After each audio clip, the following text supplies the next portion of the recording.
सबसे प्रिय और सबसे सुंदर लगती है, वो हैं बस ये 4 शब्द। ओम नमो भगवते वासुदेवाय।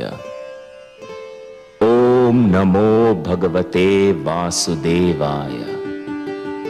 ओम नमो भगवते वासुदेवाय।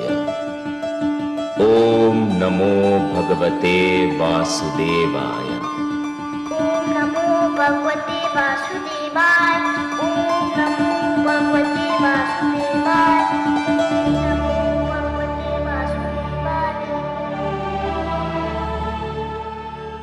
आपकी लीला बड़ी अनोखी है कमल नयन। क्यों महादेवी? जो हिरण्यकशिपु सृष्टि से आपका नाम मिटा देने का दृढ़ संकल्प लिए है, उसी का पुत्र संसार में आने से पहले ही अपनी माता के गर्भ में आपके नाम की माला जप रहा है। पुत्र क्या कर रहा है और पिता क्या कर रहा है?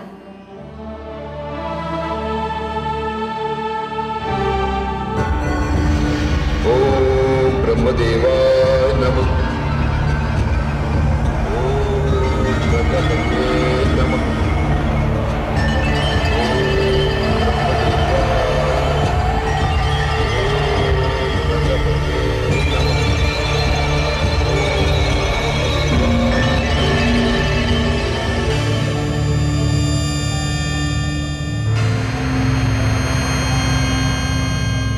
अभिवादन है सूर्यदेव।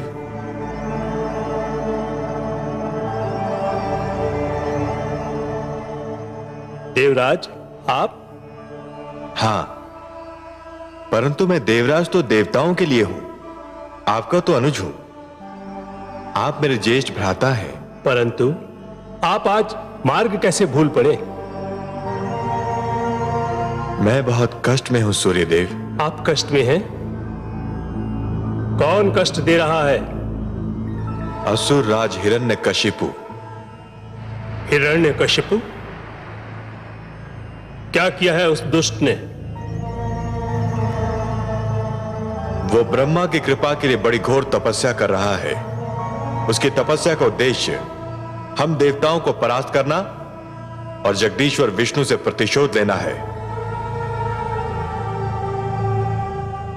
आपको हमारी सहायता करनी होगी। तो आदेश दे, मैं क्या सेवा कर सकता हूं? वो हिमालय पर्वत पर तपस्या कर रहा है। मैं चाहता हूं कि आप आज थोड़े समय के लिए उसके निकट अपना रथ रोक लें, बस इतनी देर कि वहां का तापमान इतना बढ़ जाए कि वो सहन न कर सके और अपना तप त्याग दे। मुझे आपत्ति तो नहीं है देवराज, परंतु यदि मैं वहां ठहर गया तो केवल आसपास नहीं, दूर दूर तक उसका प्रभाव पड़ेगा। हिम पिघलने लगेगा, नदियों में बाढ़ आ जाएगी, समस्त वनस्पति समाप्त हो जाएगी। बहुत बड़ा संकट आ जाएगा देवराज। हिरण्यकशिपु की तपस्या सफल हो गई तो उससे भी बड़ा संकट आ सकता है भ्राताश्री। जैसी आज्ञा देवराज, परंतु मेरा परामर्श है कि यदि हिरण्यकशिपु ब्रह्मा की तपस्या कर रहा है तो आप ब्रह्मा से प्रार्थना कीजिए कि वो हिरण्यकशिपु को कोई ऐसा वरदान ना दे जो हमारे लिए संकट खड़ा कर दे। वो तो मैं करूंगा।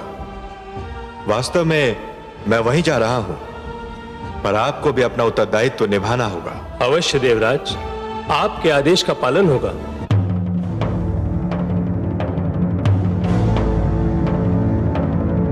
ओम ब्रह्मदेवाय नमः।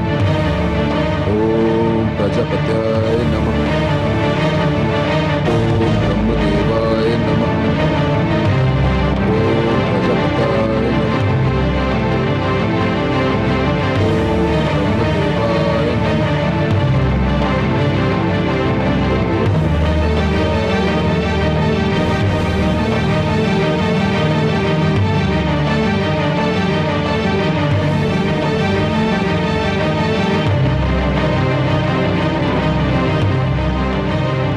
ठहरो सारथी।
चलो सारथी।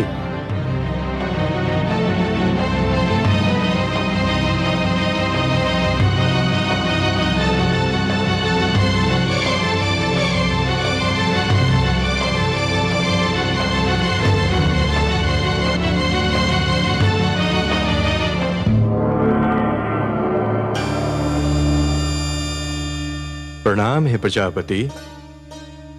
स्वागतम देवराज। हे आदि प्रजापति, आपसे एक विनती करने आया हूं। कहिए देवराज, क्या बात है? हे ब्रह्मा, आप तो जानते हैं कि असुरराज हिरण्यकशिपु आपकी तपस्या कर रहा है। हाँ, मैं जानता हूं और उसकी तपस्या ने मुझे भी चिंतित कर रखा है। हे आदि प्रजापति, हम देवताओं की विनती है कि आप उसे कोई वरदान न दे।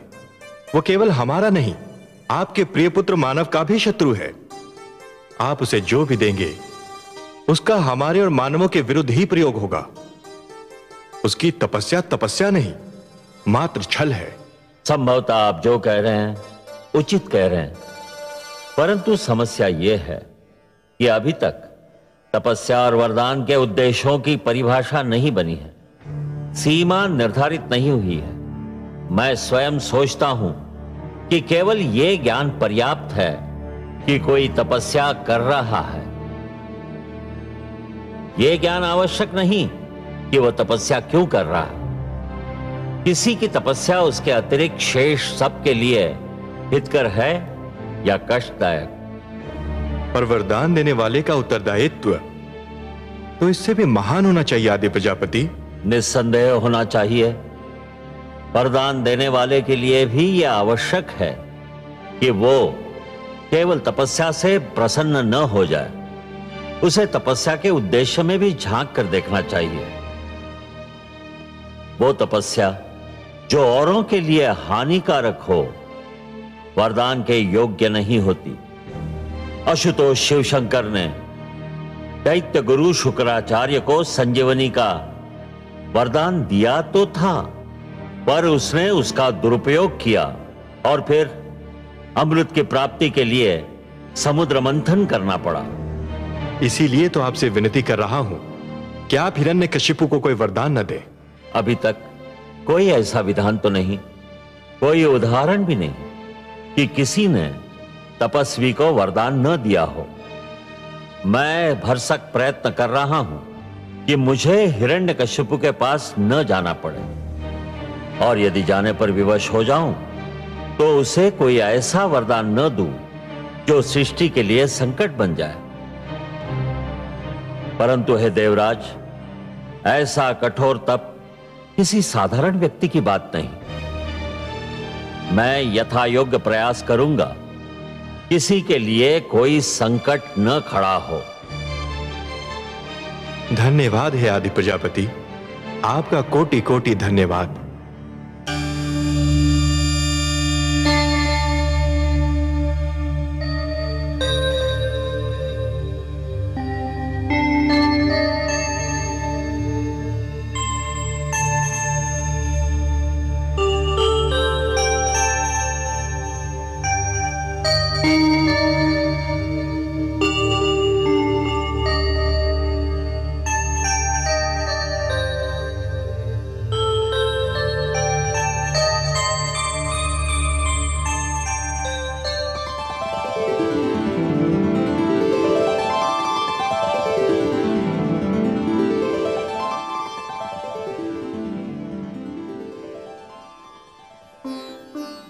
किसी बहुत बड़ी गंभीर चिंता में डूबी हुई है महादेवी।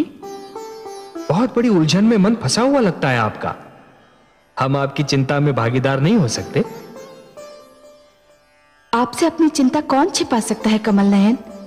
आपकी सिवा किसी की उलझन कौन सुलझा सकता है? आप तो सबके हृदय की बात जान ही लेते हैं। हाँ अंतर्यामी, आपने सत्य कहा। एक अद्भुत उलझन, एक विचित्र चिंता ने मेरे मन को घेर रखा है। वही तो मैं जानना चाहता हूं और आप ही के मुख से सुनना भी चाहता हूं देवी। मैं वही सोच रही थी कमल नयन कि आपने ये कैसा रहस्य रच दिया है कि पिता और पुत्र के चरित्र में वही अंतर है जो जल और अग्नि में है, सूर्य और चंद्रमा में है, आकाश और धरती में है। पिता हिरण्यकशिपु के मुख से जो श्वास निकलती है उसमें आपके लिए अपशब्द होता है, और उसी का पुत्र अपनी माता के गर्भ में भी आपको पुकार रहा है। कितने मधुर शब्दों में आपका स्मरण कर रहा है। ये कैसा भेद है, ये कैसा रहस्य है? कोई रहस्य नहीं महादेवी, कोई भेद नहीं। हाँ, एक उद्देश्य अवश्य है। क्या उद्देश्य है आपका कमल नयन? महादेवी, मैं समस्त संसार को यह बताना चाहता हूं कि कोई भी व्यक्ति जन्म से सुर या असुर नहीं होता। उसे सुर या असुर बनाते हैं उसके कर्म, उसका चरित्र और उसकी प्रवृत्ति। हे महादेवी, जिस प्रकार वृक्ष पर उगने वाले पुष्प और फल आवश्यक नहीं कि उसी रंग के हों जिस रंग का वृक्ष है, उसी प्रकार आवश्यक नहीं कि हर पुत्र कर्मों में, चरित्र में और प्रवृत्ति में अपने पिता के समान हो। यदि कोई सुर का पुत्र दुष्कर्म करेगा तो असुर कहलाएगा, और यदि कोई असुर पुत्र चरित्रवान होगा तो सुर कहलाएगा। परंतु हे सर्वेश्वर, क्या अच्छा ना होता कि हिरण्यकशिपु का पुत्र किसी देव पुरुष के घर में जन्म लेता? हाँ? तब तो ये एक साधारण घटना बन जाती ना महादेवी। ये कहानी इतनी रुचिकर न बन पाती। एक अच्छा कथाकार अपनी कहानी में ऐसे तत्व लाता है, ऐसे मोड़ लाता है जो असाधारण हो, जो असंभव लगते हो, जिनके विषय में पहले कभी किसी ने सोचा ही ना हो। तभी तो एक अनुपम कथा जन्म लेती है ना। परंतु हे कमल नयन, ये कथा कहां जाकर पूरी होगी? यदि कथा का अंत कथा के मध्य में ही ज्ञात हो जाए तो कथा का सारा आनंद ही चला जाता है महादेवी। वो रूखी फीकी हो जाती है। अभी तो कथा का नायक कयाधु के गर्भ में है, उसे जन्म तो ले लेने दीजिए। यदि हिरण्यकशिपु की तपस्या सफल हो गई तो इस शिशु का जीवन दूभर हो जाएगा। कथा का एक अंश है हिरण्यकशिपु की तपस्या, कठोर और सराहनीय तपस्या, और कथा का दूसरा अंश है उसके घर एक ऐसे बालक का जन्म जो इतिहास रचने वाला है। महादेवी, इन दो अंशों में से एक अंश भी ना हो तो यह कथा अधूरी रह जाएगी। आप तो बस समय पर दृष्टि रखिए महादेवी। ओम ब्रह्मदेवाय नमः। ओम प्रजापत्याय नमः। ओम ब्रह्मदेवाय नमः।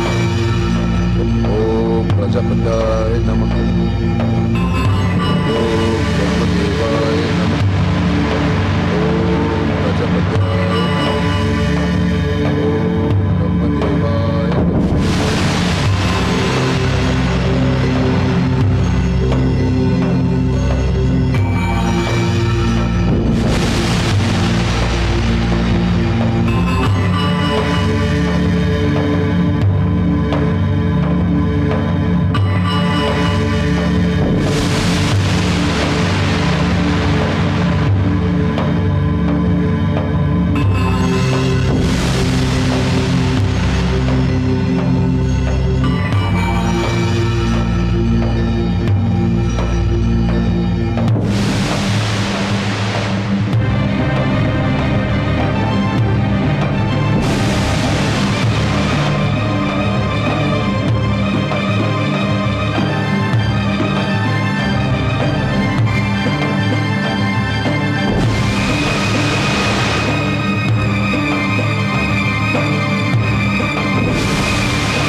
हिरण्यकशिपु, तुम्हारी तपस्या सफल हुई। नेत्र खोलो।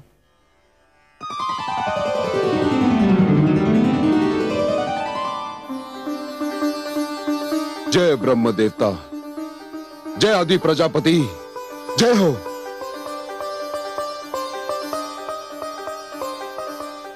मांगो, वरदान मांगो। तुम्हारी तपस्या ने मुझे प्रसन्न कर दिया है। क्या चाहिए तुम्हें? हे विधाता, यदि आप मेरे कठोर तप से प्रसन्न हैं, तो मुझे ये वरदान दीजिए कि मैं मृत्यु पर विजय प्राप्त कर लूं। असंभव। हे हिरण्यकशिपु, तुम वो वरदान मांग रहे हो जिसे देना मेरे वश में नहीं। जीवन और मृत्यु सृष्टि के ऐसे नियम हैं जिन्हें कोई नहीं तोड़ सकता। यदि यह नियम टूट जाएगा तो सृष्टि का संतुलन बिगड़ जाएगा। यूं भी मृत्यु भोले शंकर महादेव का क्षेत्र है और मैं उस क्षेत्र में हस्तक्षेप भी नहीं कर सकता। मैं तुम्हें मृत्यु पर विजय पाने का वरदान देने में असमर्थ हूं। कुछ और मांगो। तो मृत्यु पर विजय प्राप्त करने के अतिरिक्त मैं जो भी मांगूंगा आप मुझे देंगे ब्रह्मदेव? मैं वचनबद्ध हूं। प्रजापति, फिर मैं ये वरदान मांगता हूं कि ना मैं घर के भीतर मरूं और ना घर के बाहर। तथास्तु।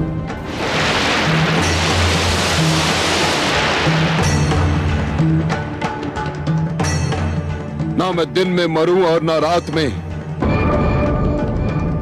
तथास्तु।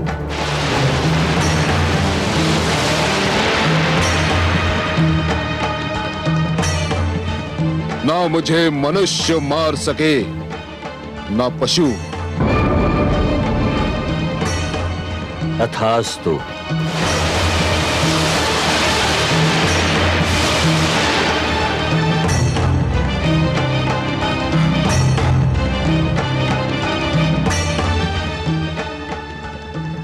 ना मैं अस्त्र से मर सकूं ना शस्त्र से।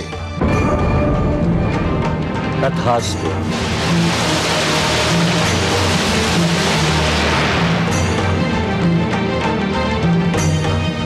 ना मैं धरती पर मारा जाऊं ना आकाश में। तथास्तु।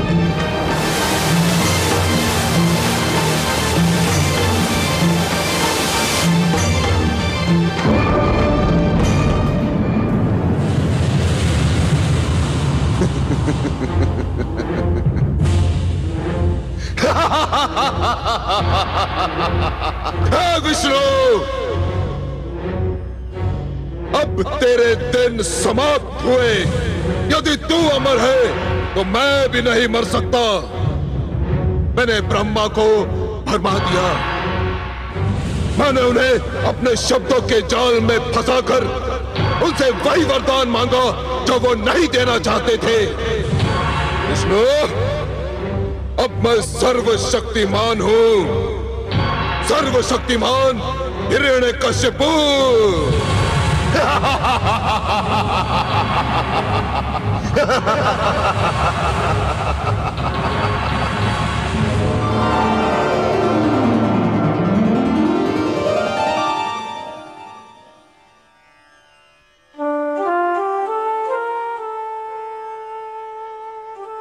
हे पद्मनाभ, आपने तो कहा था कि हिरण्यकशिपु ने आपसे शत्रुता पर कमर कसकर अपनी मृत्यु का बहाना ढूंढ लिया है। हाँ महादेवी, मैंने ऐसा ही कहा था, स्मरण है मुझे। पर उसे तो आदि प्रजापति ने ऐसा वरदान दे दिया है कि अब उसकी मृत्यु असंभव लग रही है। असंभव लग रही है देवी, असंभव है नहीं। हे महादेवी, जिस प्रकार सूर्य का उदय होता है अस्त होने के लिए, दीपक जलता है बुझने के लिए तथा पुष्प खिलता है मुरझाने के लिए, उसी प्रकार जीवन का जन्म होता है मृत्यु को पाने के लिए। केवल दो को छोड़कर सभी को मृत्यु का स्वाद तो चखना ही है। दो? वो दो कौन है जिनको मृत्यु नहीं आ सकती? एक तो स्वयं मैं, अनादि और अनंत, और दूसरी स्वयं मृत्यु। हे महादेवी, न मुझे मृत्यु आ सकती है और ना ही मृत्यु की मृत्यु संभव है, और इनके अतिरिक्त ऐसा कोई भी नहीं है जिसे एक न एक दिन मृत्यु ना आए। इसलिए आप तो निश्चिंत रहिए महादेवी, हिरण्यकशिपु को भी एक दिन मरना ही होगा। पर हे कमल नयन, उसको ब्रह्मा जी ने जो वरदान दिया वो सुना आपने? सुना महादेवी, भली भांति सुना, पर इसमें अचरज की क्या बात है? जो आवश्यकता से अधिक चतुर बनने का प्रयास करता है, अंत में सिद्ध होता है कि उससे बड़ा मूर्ख कोई न था।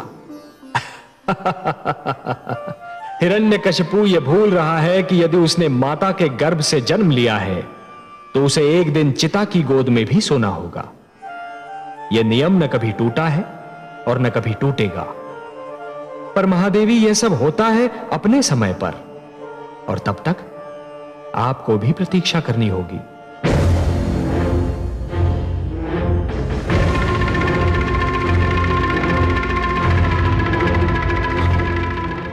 महारानी कयादू, महारानी कहां है आप? महारानी कयादू कहां है आप? महारानी,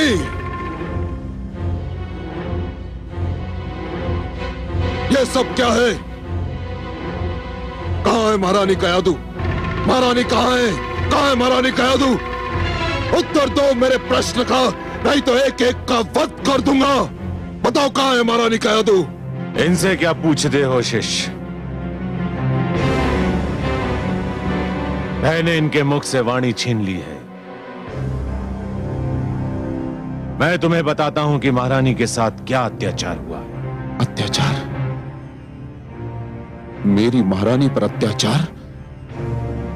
मेरी प्रिय कयादू पर अत्याचार? किस दुष्ट ने महारानी पर अत्याचार करके अपनी मृत्यु को ललकारा है गुरुदेव? किस दुष्ट ने? देवराज इंद्र ने। देवराज इंद्र ने? क्या किया उस दुष्ट ने गुरुदेव? देवराज इंद्र ने अग्निदेव को भेजकर तुम्हारे शिशु को माता के गर्भ में ही समाप्त करना चाहा। जब वो असफल हो गया तो देवराज स्वयं आया और महारानी कयादू का अपहरण कर ले गया। ले गया? अपहरण कर ले गया? और विडाल, मेरा सेनापति, उसके होते हुए दुष्ट इंद्र ने महारानी से दुर्व्यवहार का साहस कैसे किया गुरुदेव? विडाल बड़ी वीरता से लड़ा शिष्य, बड़ी वीरता से। जब तक उसके शरीर में प्राण रहे उसने देवराज इंद्र को महारानी कयादू के कक्ष में प्रवेश नहीं करने दिया। परंतु में वह देवराज के हाथों वीर गति को प्राप्त हो गया। देवराज इंद्र, तुमने देवलोक के विध्वंस को निमंत्रण कर दिया है। मैं आ रहा हूं देवलोक पर प्रलय बनकर टूटने, देवलोक का सर्वनाश करने, तुम्हारा सिंहासन छीनने। तुमने सर्वशक्तिमान को चुनौती दी है, सर्वशक्तिमान हिरण्यकशिपु को। अब तुम्हें कोई बचा नहीं सकता, तुम्हारा विष्णु भी नहीं। मैं आ रहा हूं इंद्र, मैं आ रहा हूं। मैं मां हूं, धरती मां। क्रिया अनुचित हो तो ये आशा रखना कि उसकी प्रतिक्रिया अनुचित नहीं होगी। ऐसा ही होगा जैसे कोई भड़कती हुई ज्वाला को छुए और ये आशा करे कि उसका हाथ नहीं जलेगा। अन्याय करने वाला भी कभी कभी ये भूल जाता है कि वो भी किसी दिन अन्याय का लक्ष्य बन सकता है। देवराज इंद्र ने जब हिरण्यकशिपु की पत्नी कयादू का अपहरण करना चाहा तो मैं जान गई कि इसकी प्रतिक्रिया भी उतनी ही भयंकर होगी। यही हुआ भी कि हिरण्यकशिपु जब अपना तप पूरा करके लौटा और उसको सारा वृत्तांत मालूम हुआ तो वो क्रोध से पागल हो गया। उसने पूरी शक्ति से देवलोक पर आक्रमण कर दिया। उसका आक्रमण इतना अचानक और शक्तिशाली था कि देवसेना उसके आगे ठहर न सकी। हिरण्यकशिपु देवसेना को काटता पीटता देवलोक पर वज्र की भांति टूट पड़ा। देवसेना परास्त होकर रणभूमि से भाग गई। इस बार तो मुझे भी लगा कि हिरण्यकशिपु का क्रोध पूर्णतः अनुचित नहीं था। देवराज को उनके किए का दंड मिलना ही चाहिए था।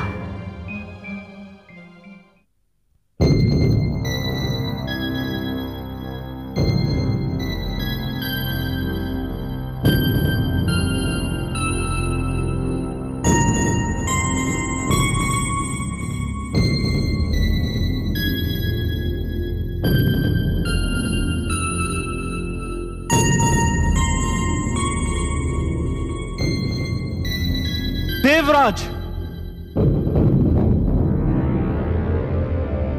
बोलो चित्ररथ, युद्ध भूमि से क्या समाचार लाए हो? देवराज, हम हार गए। हमारी सेना परास्त हो गई। क्या क्या कह रहे हो तुम?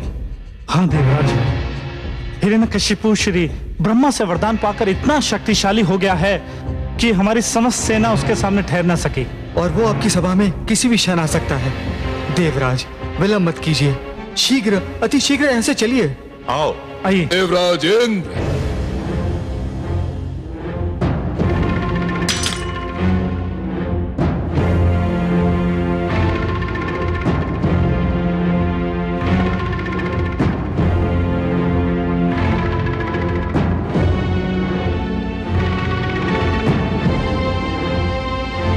देवराज इंद्र, अपने अस्त्र फेंक दो और अपनी पराजय स्वीकार कर लो।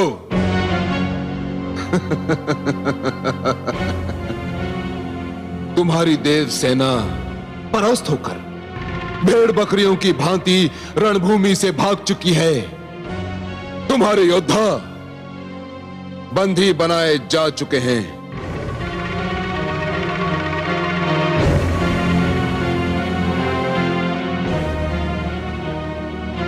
तुम अब देवराज नहीं, एक दुर्बल और शक्तिहीन व्यक्ति रह गए हो।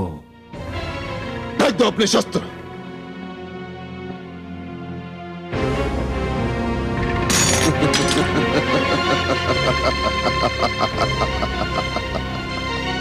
असुर राज्य हिरण्यकशिपु की नहीं, नहीं, असुर राज हिरण्यकशिपु की जय नहीं। अब हम केवल राजा नहीं हैं, सर्वशक्तिमान हो चुके हैं। हम भगवान हो चुके हैं। कहो, भगवान हिरण्यकशिपु की जय, भगवान हिरण्यकशिपु की जय। बोलो, भगवान हिरण्यकशिपु की जय, भगवान हिरण्यकशिपु की जय, भगवान हिरण्यकशिपु की जय, भगवान हिरण्यकशिपु की जय। इंद्र,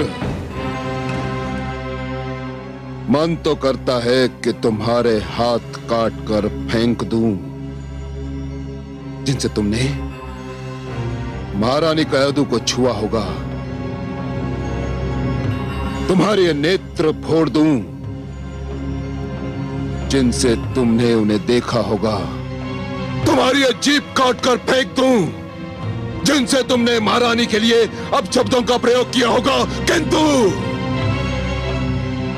किंतु मेरा लक्ष्य तो तुम्हारे परम पूज्य भगवान विष्णु हैं।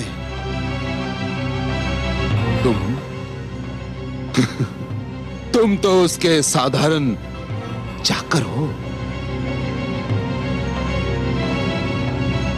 तुम देवता स्वयं को श्रेष्ठ समझते हो, सब भी कहते हो। मानव तुम्हें अपना आदर्श मानता है।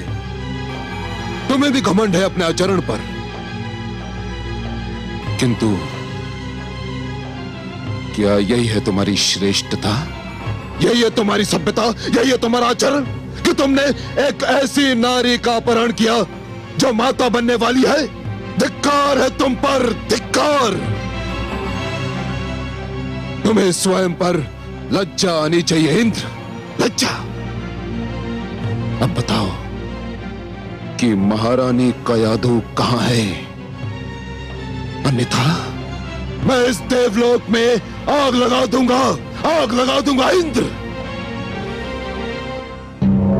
नारायण नारायण।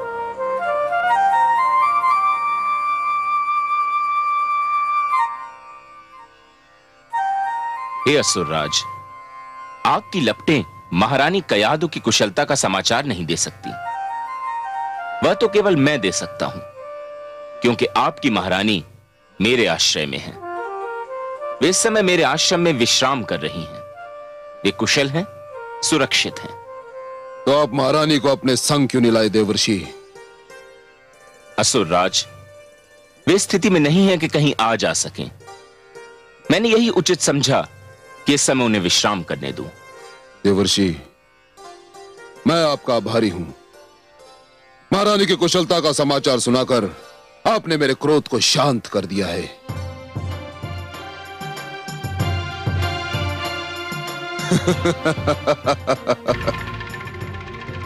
इसी सिंहासन पर बैठकर तुम स्वयं को महान समझते थे ना? इसी सिंहासन ने तुम्हें महानता प्रदान की थी ना? किंतु अब ये जान लो इंद्र कि ये सिंहासन अब मेरा है और मेरा ही रहेगा, और तुम सबको मेरी महानता के समक्ष सिर झुकाना ही होगा। सेनापति अश्वमित्र।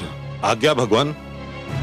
देवराज इंद्र को समस्त देवताओं सहित देवलोक की सीमाओं से बाहर निकाल दो, और इनमें से यदि कोई भी उत्पात करने की चेष्टा करे तो उसके पैरों में बेड़ियां डालकर कारागार के अंधेरों में फेंक दो।